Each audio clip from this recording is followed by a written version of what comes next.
Hello and welcome back to another RouterGods video. My name's Humphrey and we're going to cover someone's resume. We're going to do a resume makeover and we're going to start with the summary, which is usually the section or a paragraph at the top of most resumes.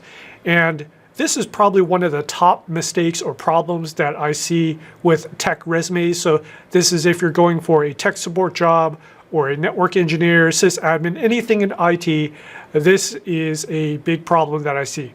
Okay, so we've got his resume, and this person is going for a network engineering job somewhere in California.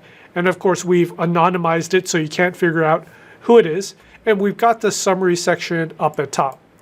Now, usually most summary sections are extremely fluffy. They're a waste of space. They might as well be deleted. And let's just check this one out and see if it's any good. So he starts off with, I'm a reliable, capable, and enthusiastic IT professional looking to expand my knowledge and skills. Very generic so far. It's telling me absolutely nothing by taking on the challenges of a network role. Now, your resume, you're handing in your resume to apply for a network engineering role. They know that you want a network role, so you don't need to really say that twice. I bring a positive attitude to the workplace. I mean, I hope you do. If you spell it out, that's sounding pretty bad. And eager to experience new aspects of technology. Well, I mean, that should be a given too. In my free time, okay, so this last sentence sounds like we're getting somewhere. In my free time, I enjoy mountain biking, cool, and learning in my home lab environment.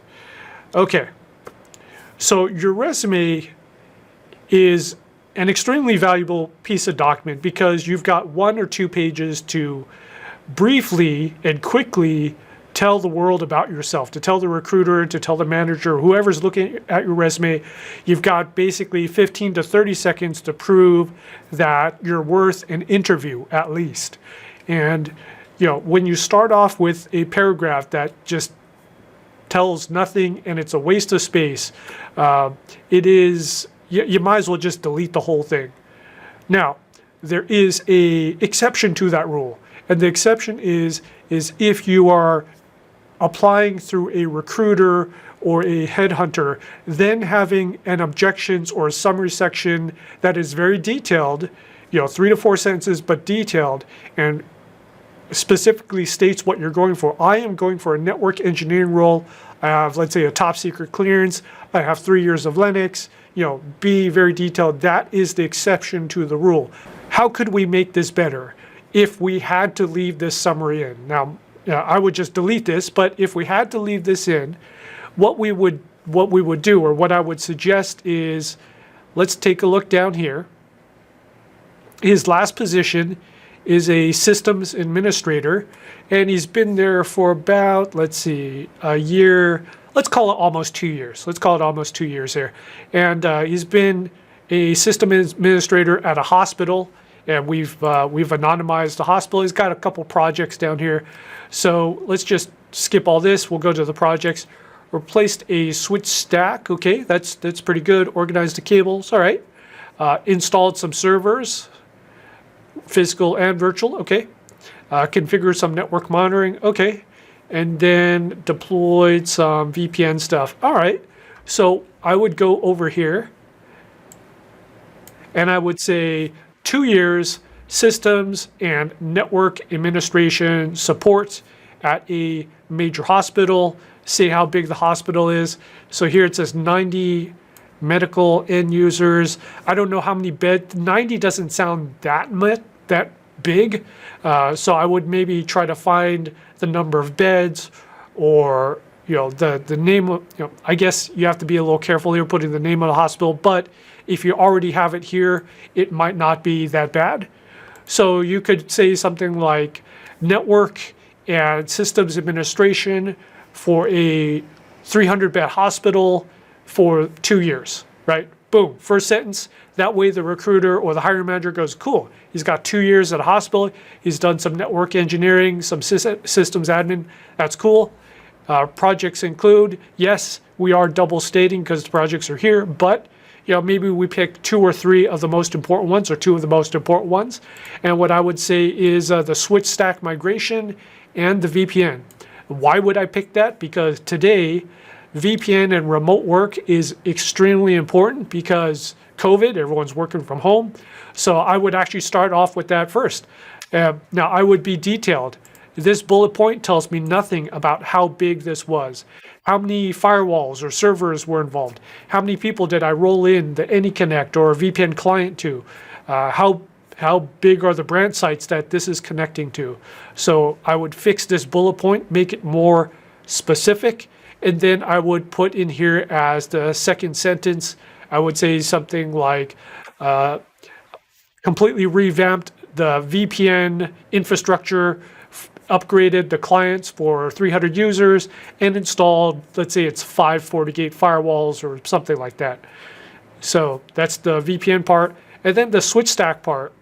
We've just saying you replaced a switch stack and organized VLANs and cables. How big was the switch stack? Was it 2 switches? Was it 5 switches? If it was 2 switches, I probably wouldn't put it in my summary. That's not, I mean, frankly, that's not a big deal. But if it was multiple switch stacks, multiple closets, 8 switches, if this took a lot of planning and you had to schedule around downtime and stuff like that, if the cable reorganization took 5 days or something because it was just horrendous, that might be something to talk about. But you know, if it was 2 switches, I really wouldn't say too much about it.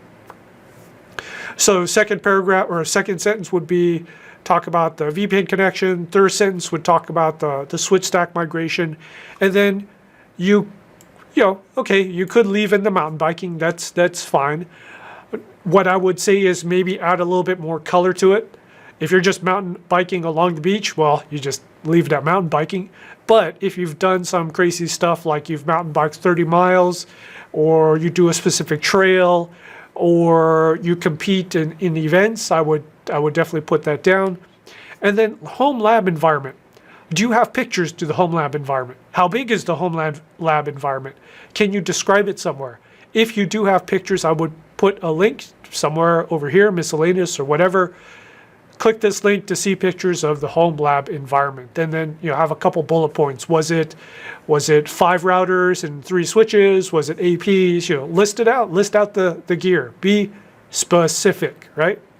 If you can't be specific, if you can't add in the extra stuff, I would just straight up delete the summary. So folks, don't make this mistake. This is a common mistake. A summary that is too fluffy, you've wasted time, and now what happens is the HR person or the recruiter, someone like me, I'm reading it, and I'm kind of bummed out because I'm already in a bad mood going into the rest of this document. So be specific, and also you're going to cater, if you're going to keep the summary in here, you're going to change this depending on who you're applying to. If you're applying to a media company, you're going to change it to something that matters to media. Mission critical environment, you would keep the VPN part in there. Maybe you've done some QoS, fine, you know, do a QoS project because that's what matters to media. If you're applying for another hospital system, then yes, go all in talking about the hospital system, the EMR, the electronic medical records, something that a hospital really cares about, right? Don't just have a generic thing like, I'm a reliable, capable, enthusiastic guy. Don't say that, because we're going to, the rest of your resume, your projects are going to show and prove that you're reliable, capable, enthusiastic. If you've lasted 2 years at a hospital, then you have some minimal reliability and capability. I mean, it's if you didn't, they would have fired your ass, right? So be careful with these summaries. If you have any doubts, just kill it, just nuke it, and we'll talk in a future video about using the cover letter, using email to take the place of this, and it's much, much more effective. But if you have to leave it in there, be specific. All right, once again, I hope that this video has been useful to you. If you have any questions, please leave them in the comments below. Thumbs up, subscribe if you like this video. I'll see you on the next video. Stay safe, take care, see you later, bye.